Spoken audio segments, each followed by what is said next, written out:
I never thought I'd see someone bold enough to walk onto my private ranch, raise a can of pepper spray, and aim it straight at my service dog's face, but that's exactly what happened.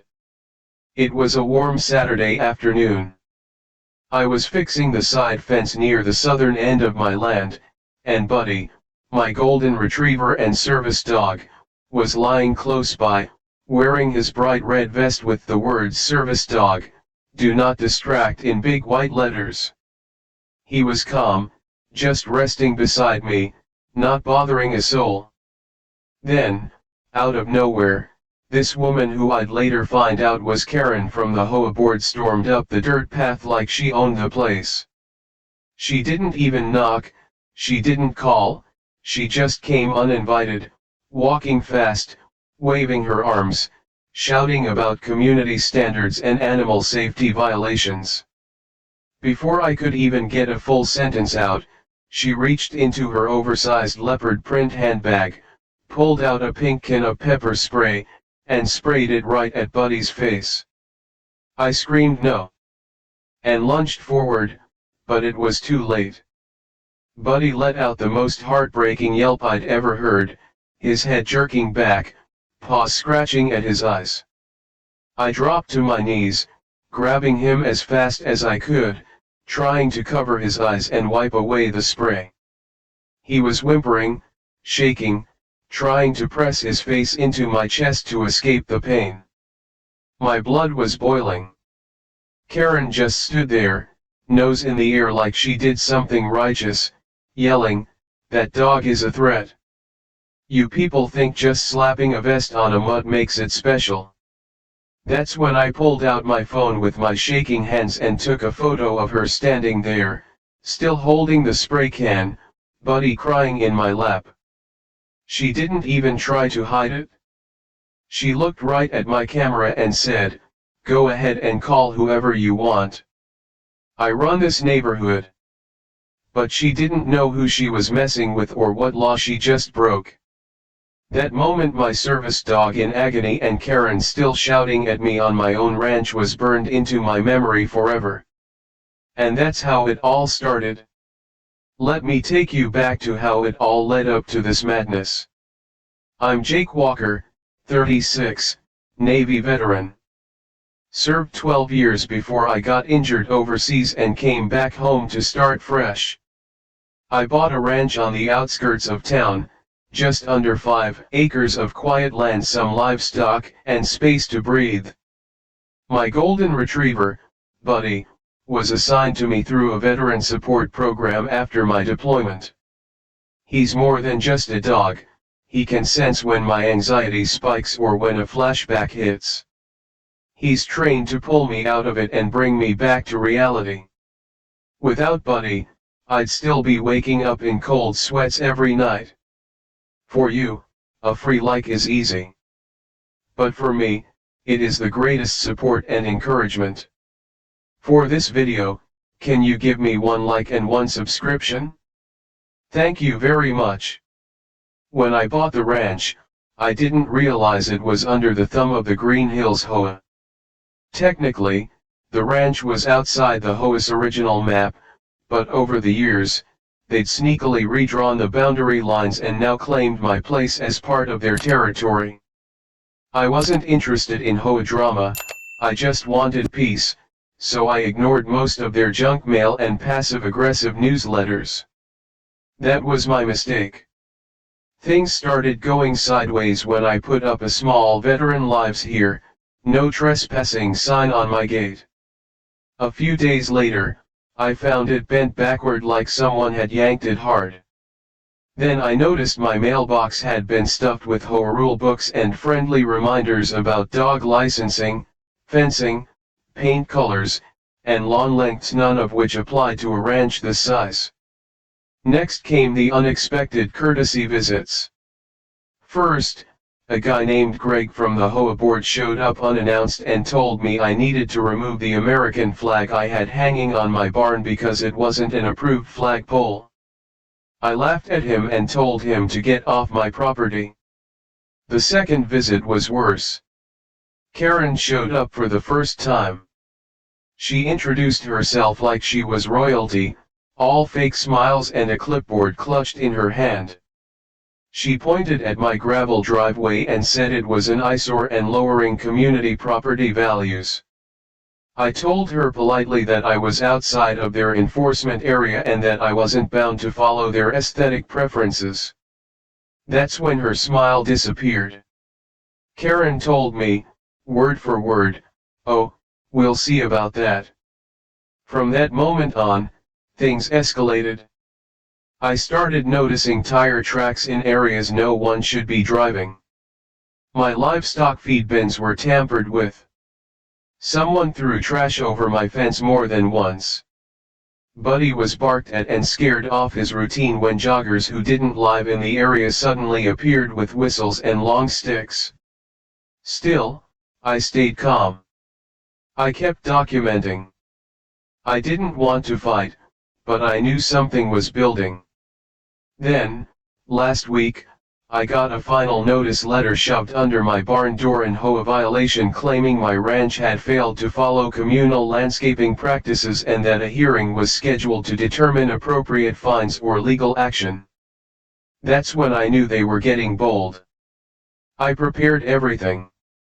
I gathered documents, photos, satellite images showing that my property was never legally within their authority. I even consulted a lawyer friend from the VA to confirm it.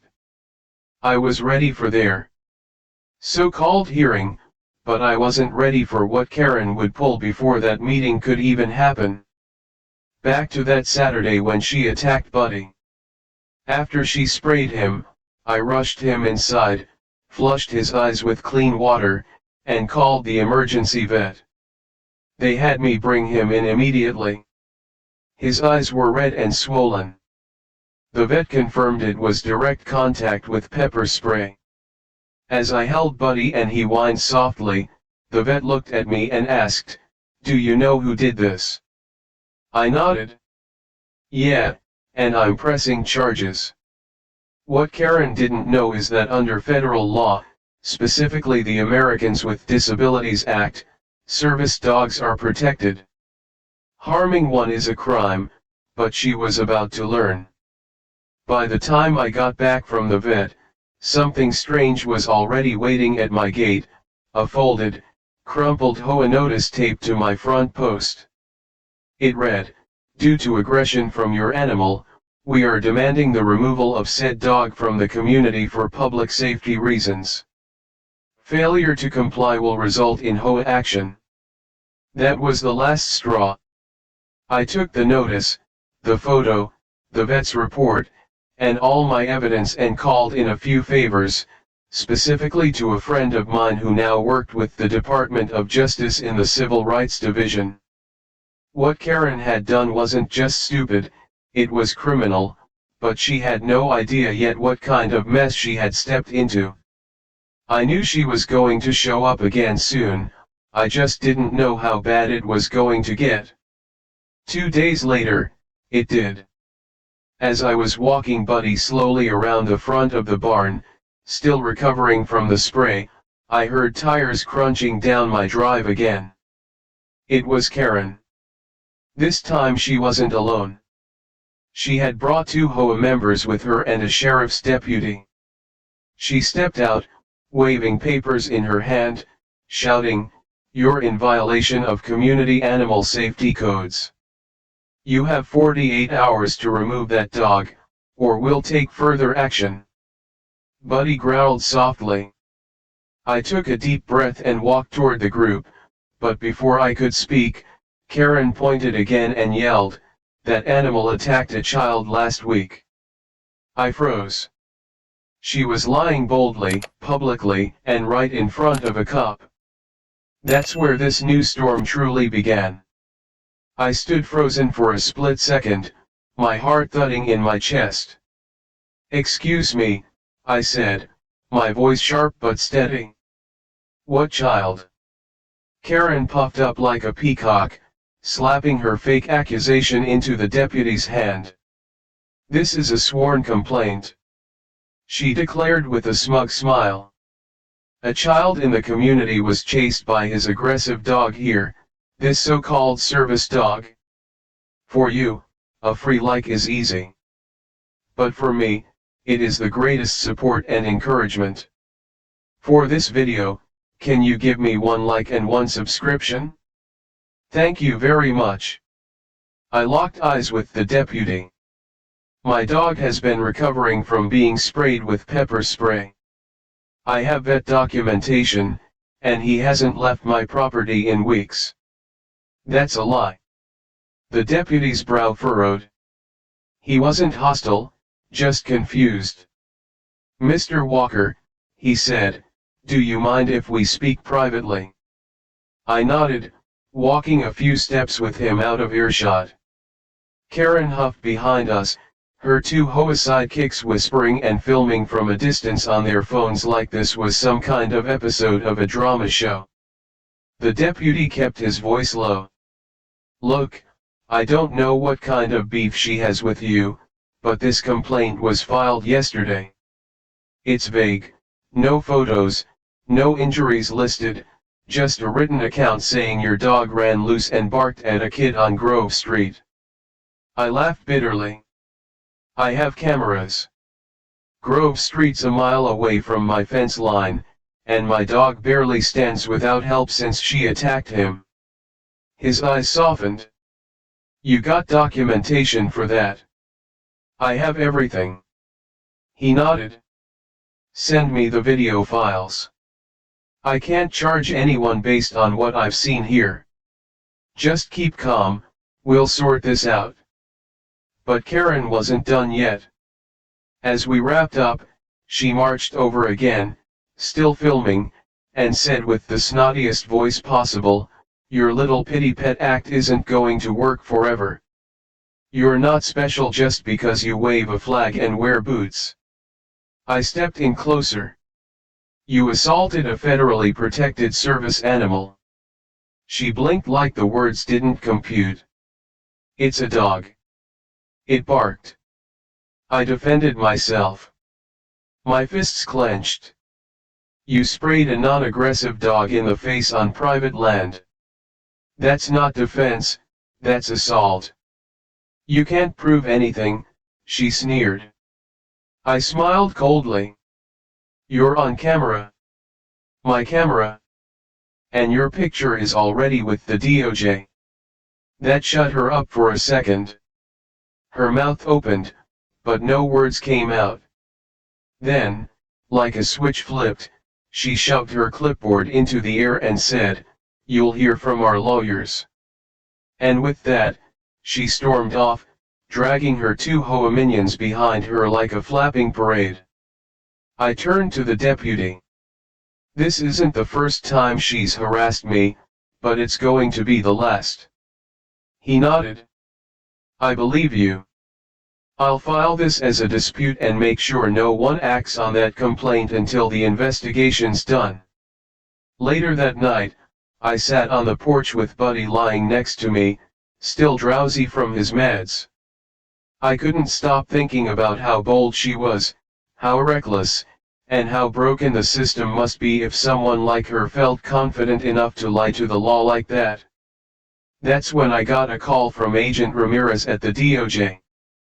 He photos and reports, he said over the phone, can I come by tomorrow morning? Yes, immediately, I replied. The next day, Agent Ramirez arrived in a sleek black SUV with tinted windows, no nonsense, just him and a file folder. We sat inside my living room while Buddy rested near the fireplace, his vest folded beside him. Mr. Walker, Ramirez began, thank you for reporting the incident. Based on what you submitted and some background on the individual you mentioned, we're launching a formal inquiry. I blinked. Background. He nodded. This isn't her first offense. There are other reports, mostly minor, but one involved tampering with disability access ramps in her previous neighborhood. That made my blood run cold. Here's the kicker, Ramirez continued, flipping a page. You mentioned she's part of the Hoa board here, correct? Yes, she acts like the president. Well, there's no record of her holding any legal authority in this Hoa. She's not registered, she's not recognized by the state's Hoa Council. In fact, the Hoa itself has some issues that might interest the IRS. I blinked again. Are you saying the Hoa is fake? Ramirez smirked. I'm saying it might be operating outside its legal charter, and people like your Karen are using that gray area to enforce power that doesn't exist. I felt my jaw tighten. So, what happens next? We build the case, but I need you to stay cool, document everything, and if she shows up again, call the sheriff. I nodded, but things didn't stay quiet for long. For you, a free like is easy. But for me, it is the greatest support and encouragement. For this video, can you give me 1 like and 1 subscription? Thank you very much. That weekend, someone slashed the back tires of my ATV. They didn't steal anything, just slashed the tires and spray painted the word "mud" on the side in red letters. I knew it was them. I checked the security footage. 2 figures in hoodies, one with a leopard print scarf. Karen's signature. That was enough. I called Ramirez and handed over the video. By Monday morning, things began to unravel for Karen. It started with a knock on her door. 2 officers, a citation in hand for trespassing and service animal harassment. She screamed and cried, saying it was all lies, all fake news, but the footage didn't lie, nor did the vet report, nor did my legal boundaries on paper.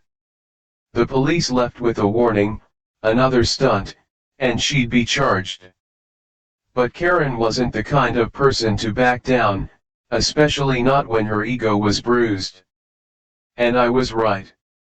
3 days later, I was walking Buddy along the lower field near the old creek trail when I heard the crunch of gravel again, way too close to my property line. I turned. Karen was standing in the grass, this time with a garden hose in hand, attached to the spigot by the trail. Karen, you better walk away, I warned. But she didn't.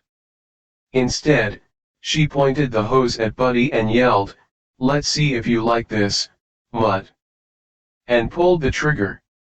A hard blast of water hit Buddy in the face.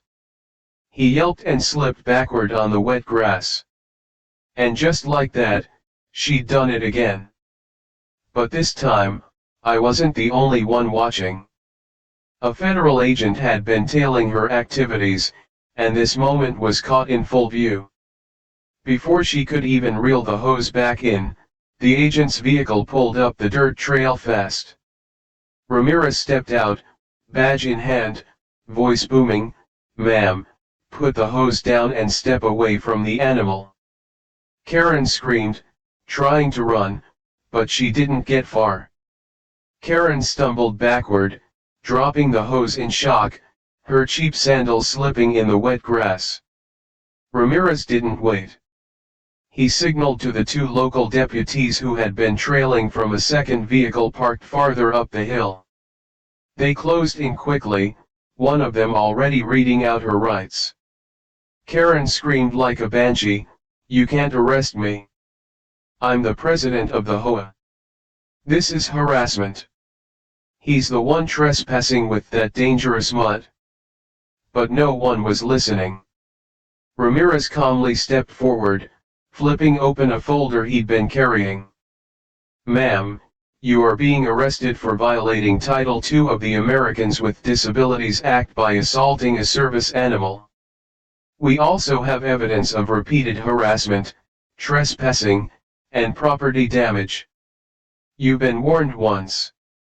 Now this is federal." The deputies moved in and handcuffed her right there on the edge of my field. I watched in silence, Buddy by my side, his damp fur sticking to his face, but his head held high. I didn't do anything wrong, she shrieked, jerking against the cuffs. He's making it all up. That dog's faking it? Ramirez raised an eyebrow. Are you saying the dog is pretending to be disabled? That earned a few awkward chuckles from the deputies.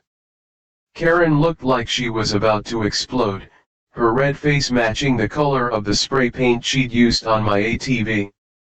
As they led her to the patrol car, she twisted around and yelled at me, "You haven't heard the last of me. I have lawyers. Friends in the council. This isn't over." But it was for her.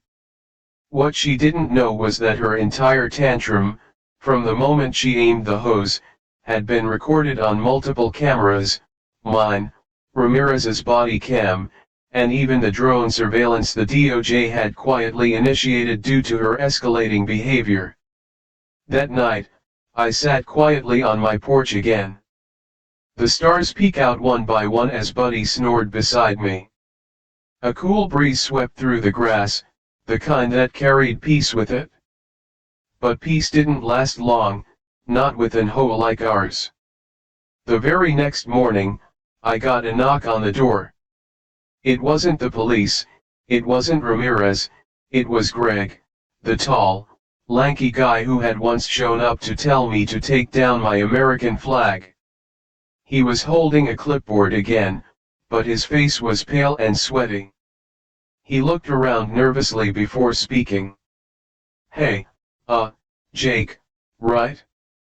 Yeah, listen, there's been a bit of confusion lately. We're reassessing the boundaries of the Hoa jurisdiction, and we may have overstepped." I tilted my head. "Overstepped, Greg? Y'all sent someone onto my property to assault a disabled veteran service dog, then tried to frame the dog for biting a child that doesn't exist." His eyes darted back and forth. "Yeah, well, we didn't approve of that. Karen, she kind of acted on her own, really. Because your names are all on the newsletters, the memos, the warning letters." He cleared his throat. "She handled the communication." I stepped forward. "Cut the crap, Greg. What do you want?" He shifted his weight. "Look, we're just trying to make this go away, all right? Karen's in custody, and the board wants to maybe work something out. Maybe we drop any pending violations, and you agree not to sue. For you, a free like is easy. But for me, it is the greatest support and encouragement. For this video, can you give me 1 like and 1 subscription? Thank you very much. That made me laugh. Greg, you came to a veteran's house with lies, threats, and vandalism. Then your president committed a federal offense. You're worried about lawsuits? Buddy nearly lost his vision. You think I'm just going to let that slide? His mouth opened, but I wasn't done. I've got the DOJ involved. You're lucky I'm not pushing for criminal charges against every name tied to this nonsense. He looked like he wanted to disappear. Well, I'll tell the board, but please just think about it. I shut the door in his face. But Greg's visit triggered something in me. I realized it wasn't just about Karen. There was a whole group behind her. Maybe they didn't hold the spray can, but they clapped for her at meetings, they signed the fake violation letters, they stayed quiet when she harassed my dog.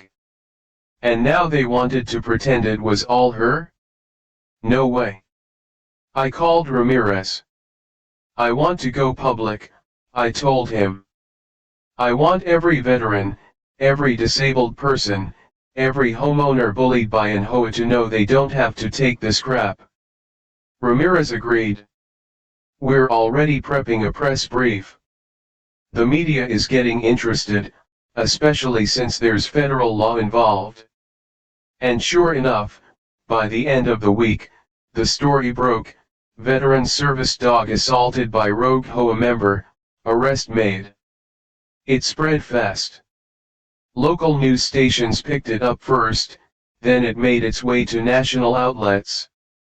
They ran the footage of Karen being arrested, they showed Buddy's recovery photos, my calm statement on how service dogs are lifesavers, not pets, and how no HOA, no neighbor has the right to endanger them. I started getting letters, emails, messages from other veterans, from parents of kids with service dogs, from people who had been harassed by HOAs in their towns but were too scared to speak up. It was overwhelming and inspiring. Still, not everything was resolved. About a week after the media storm, I received a certified envelope from a law firm. Inside was a formal cease and desist notice from the HOA. They were claiming defamation. I read the letter 3 times before bursting out laughing. You sprayed my dog, lied to the sheriff, falsified reports, got caught on video, and I'm the problem. That night, as I was filing the letter away with my lawyer, my phone buzzed. It was Ramirez again.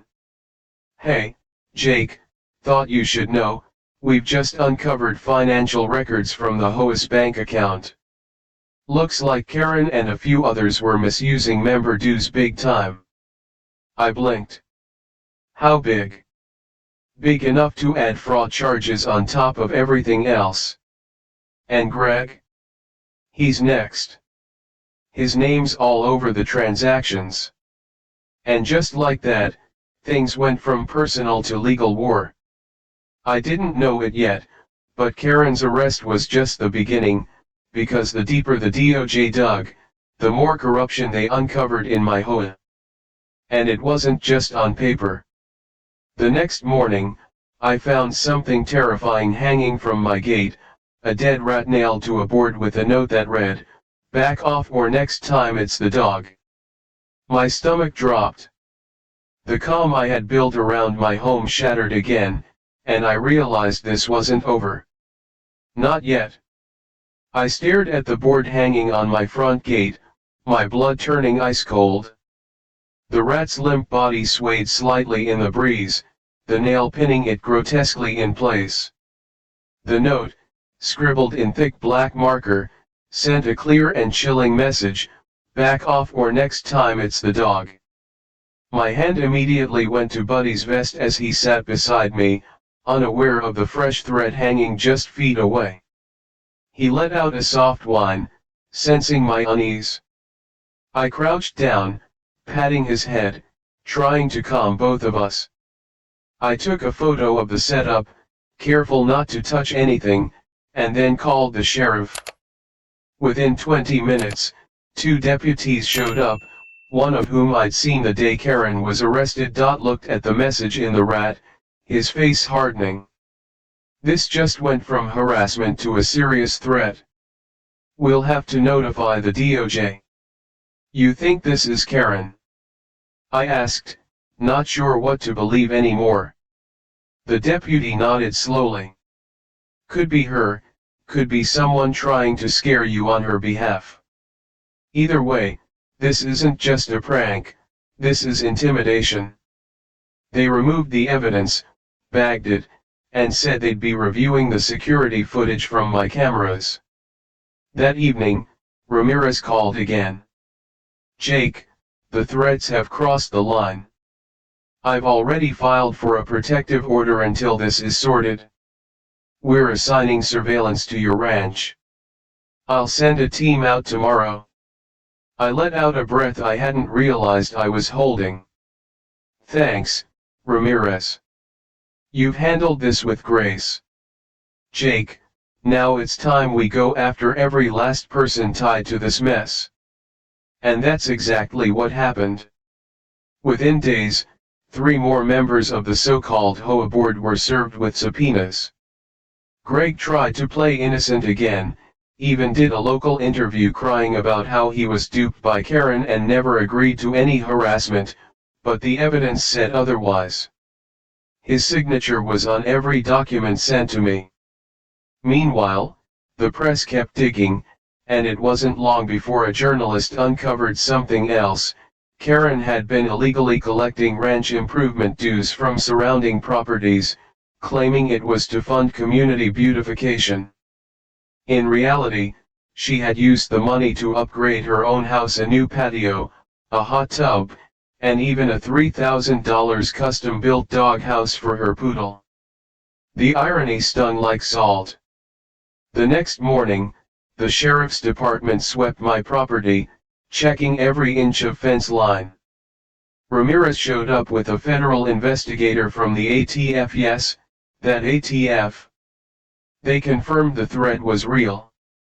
Someone had tried to start a fire on the outer field but failed because the grass had been soaked from the recent rain. They traced the tire prints, lifted fingerprints from the bottle, and began matching them with known associates of Karen and the Hoa board. Then came the break. Surveillance from a gas station 5 miles away caught the same truck filling up 2 nights earlier. The driver, a man named Roy Jenkins, a former board member of a nearby Hoa who had recently consulted with Karen's group. They picked him up within 24 hours. Under pressure, Roy cracked. He admitted to helping scare me at Karen's request. She told him I was a violent ex-soldier making threats and that someone had to put the dog down before he hurt someone. For you, a free like is easy. But for me, it is the greatest support and encouragement. For this video, can you give me 1 like and 1 subscription? Thank you very much. Ramirez called me the moment the confession came in.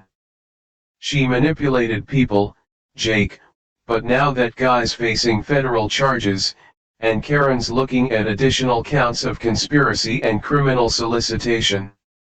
I nodded, silent for a long time. Do you still want to go forward with the civil suit? He asked. I didn't hesitate.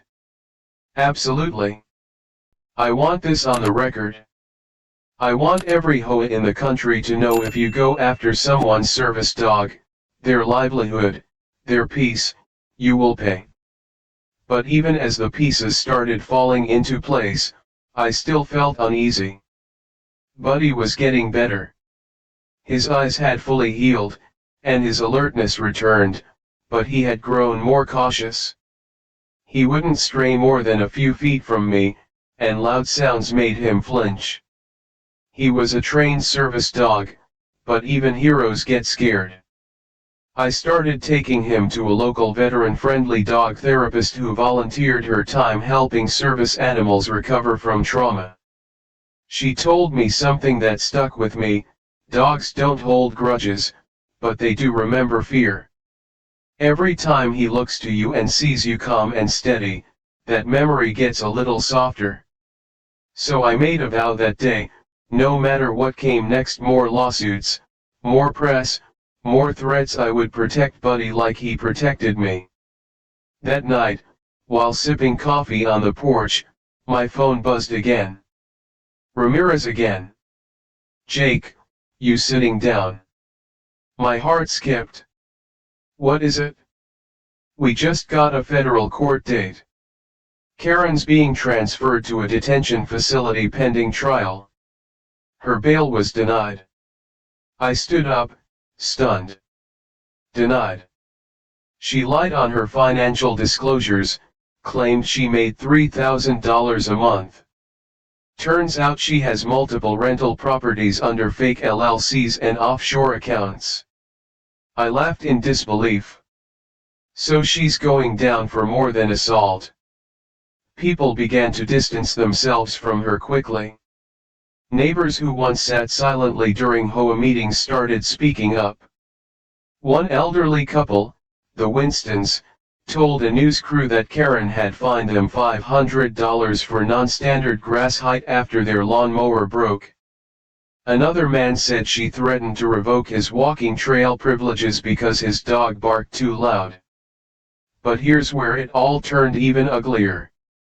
One evening, Just a few weeks after the arrest, I was headed out to the barn when I noticed a truck idling near the back fence.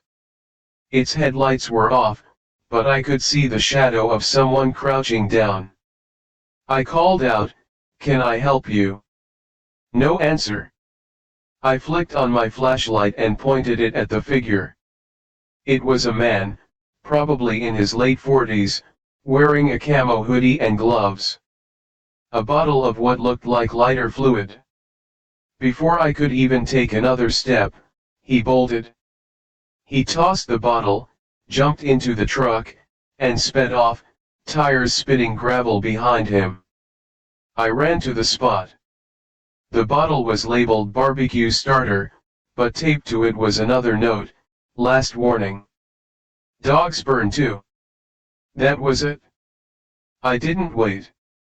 I called 911, then Ramirez. This had gone from HOA harassment to domestic terrorism. Ramirez chuckled. "Oh, much more."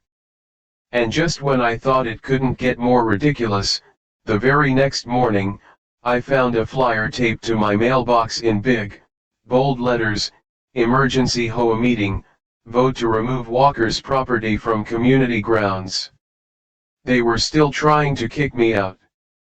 That's when I realized the war wasn't over yet, but I had something now I didn't have before: proof, the law, and a loyal dog who never once left my side. The emergency HOA meeting was scheduled for 7 p.m. on a Thursday, held of all places in the community clubhouse that sat on the edge of the neighborhood, 2 miles from my ranch. It was the same building Karen once used to hold her bogus board meetings and distribute phony citations. This time, however, the air was different. The flyer had already made its rounds through town and online. A local reporter even messaged me asking if I planned to attend. I did, but I wasn't going alone. I brought Buddy, of course, now wearing his bright red vest with a small US flag patch sewn onto the side. I also brought Ramirez, at his request, and 2 veterans from the local VFW, both of whom had quietly endured similar HOA harassment over the years. And to top it off, I walked into that meeting with a folder filled with legal documents, federal findings, and photographic evidence. When I opened the clubhouse door, the room fell silent. Greg was standing at the front with his clipboard, face as pale as a flower. The few remaining board members sat beside him, clearly rattled by what had happened to Karen and now trying to distance themselves from it. Dozens of residents filled the folding chairs. Some whispered, others straight up stared.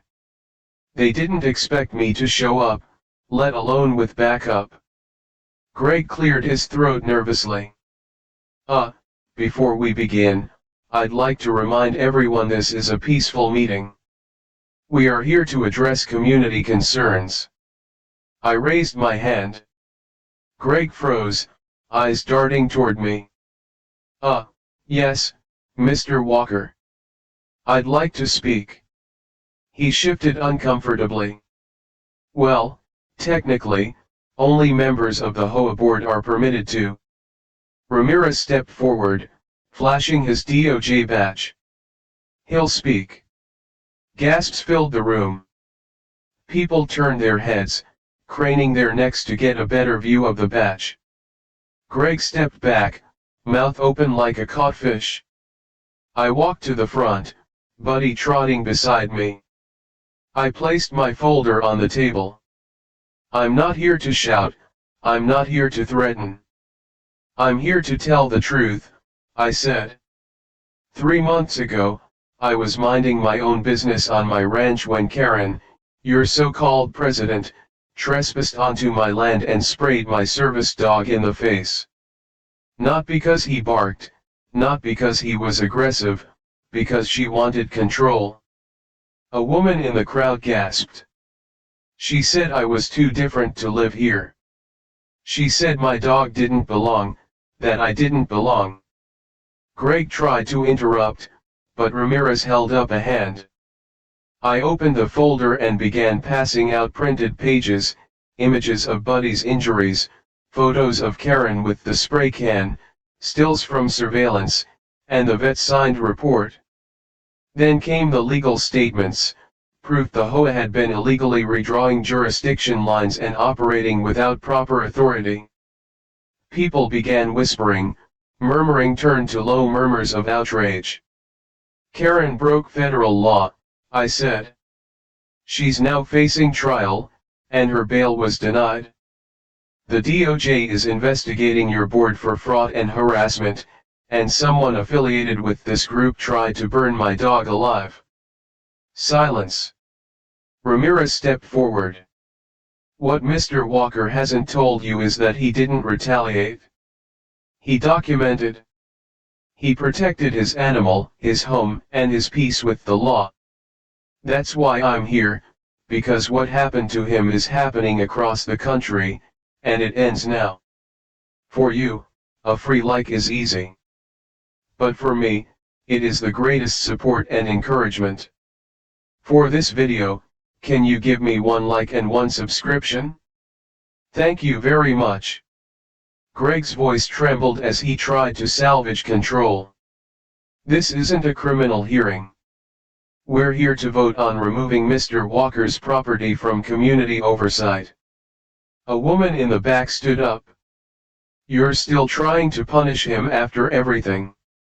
More voices joined her. This is insane. He's got federal proof. You said Karen was acting alone. People were standing up now, turning on the board. One man pointed at Greg. How much of our dues went into Karen's jacuzzi? Greg stammered, I didn't know. I have bank records that say otherwise, I said, flipping to the page in the folder with Greg's signature approving a $4,800 landscaping allowance that went straight into Karen's backyard spot. And that was the end of the meeting. People stormed out. Someone threw a clipboard at the floor. One of the board members started crying. Another demanded a vote to dissolve the board entirely. By the time the night was over, the HOA was effectively leaderless and under full federal investigation. But the fire hadn't died completely. 2 nights later, just as I was starting to relax again, I woke up to flashing red and blue lights outside my ranch. My heart dropped. I ran to the front door, Buddy at my heels.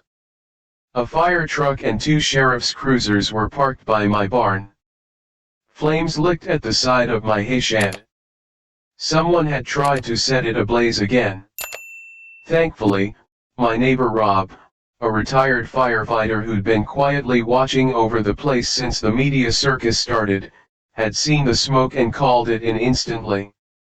He even caught a glimpse of the suspect, black hoodie, same build as Roy, possibly another friend of Karen's.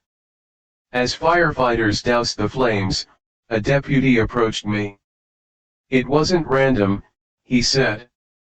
They used accelerant again, same as before, but we'll get him. Cameras might have caught something. I looked at the smoldering ash, heart pounding. My ranch, my peace, was under siege again. But something shifted that night. The next morning, neighbors I'd never met came by with baked goods, bottled water, and offers to help rebuild the shed. One woman brought her son. He had a prosthetic leg and a service dog of his own. Your story helped him feel seen, she said, eyes wet. Thank you for not backing down. For the first time since this nightmare began, I felt hopeful. Later that day, Ramirez called. We've arrested another man, name's Ethan Brooks. He's connected to Karen and Roy. He confessed to the arson attempt. We're charging him with felony arson and attempted animal cruelty. I sat on the porch again that night, Buddy curled beside me. We'd been through fire, lies, threats, and betrayal, but we were still standing.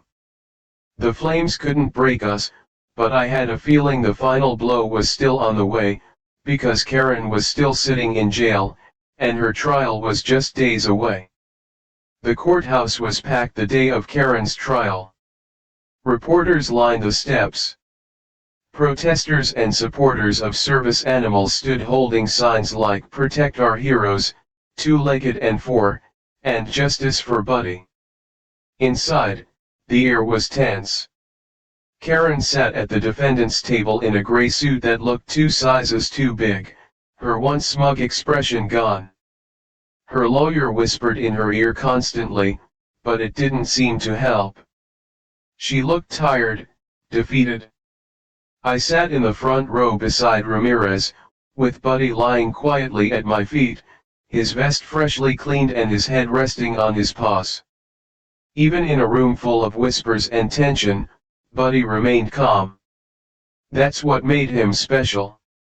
The judge, a stern-looking woman with silver glasses and a sharp voice, began by listing the charges: assaulting a federally protected service animal, criminal trespassing, conspiracy to commit fraud, solicitation of arson, and harassment of a disabled veteran. Karen's lawyer tried everything, blaming stress, misunderstanding, even mental health, but nothing worked. The evidence was overwhelming: video footage, eyewitnesses, financial records, and Roy's full confession tying her to every malicious act. Then came my turn to speak. I stepped up to the witness stand, looked around, then down at Buddy, who wagged his tail softly, and said, "I served my country for 12 years. I came home with injuries people can't always see. Buddy has saved my life more times than I can count. He's not just a dog, he's family." Karen didn't just attack an animal, she attacked a lifeline. And when the law tried to intervene, she doubled down with lies, threats, and violence. It didn't have to be this way, but when you think you're above the law, eventually the law catches up. The courtroom was silent. The judge took it all in, and after a long pause, gave her verdict: guilty on all counts. Karen was sentenced to 5 years in federal prison with no chance of parole for the first 3. She was also fined and banned from participating in any HOA activity for the rest of her life. The judge also ordered mandatory mental health counseling and restitution to me for Buddy's medical bills and the damage to my property. Outside the courthouse, the media flooded me with questions. I gave a short statement. I didn't go through all this for revenge. I went through it because I believe in standing up for what's right. No one veteran, civilian, or animal deserves to be abused in silence, and we won't be silent anymore. That night, I returned to the ranch. The stars were out again, clear and bright. My neighbors had finished rebuilding my hayshed while I was away. A new fence gate had been installed, this one made of solid steel, with a fresh sign, "Protected by federal law." And one loyal dog, Buddy, ran the length of the field and back, barking joyfully. I sat on the porch with a glass of lemonade, watching him, knowing the battle was over, and we had won. From that day on, peace returned to the ranch. The HOA board was fully dissolved by vote. A new group was formed with real oversight and real rules. They even created a special committee to support veterans and people with service animals in the area. I was asked to help lead it, but I declined. I'd done my part. I just wanted my quiet and my dog. Continued to serve faithfully, and in time, he began to heal emotionally too. No more flinching at hoses, no more cowering near fences, just a happy, devoted dog doing what he was trained to do: save lives, one quiet moment at a time. And me? I finally slept soundly again. So, if you're watching this and you've ever been bullied by a power-hungry HOA, mistreated because of a disability, or threatened for standing your ground, you are not alone. This story is more than just about me and my dog, it's about every person who's ever been told to sit down and shut up when they were right. And sometimes, all it takes is one voice to change everything. If you enjoyed this story, make sure to smash that like button, leave a comment with your thoughts down below, and tell us, have you ever had a wild hoe experience? We'd love to hear your story. Don't forget to subscribe for more unbelievable real-life drama, justice served cold, and stories that prove truth is always stronger than lies. See you in the next video.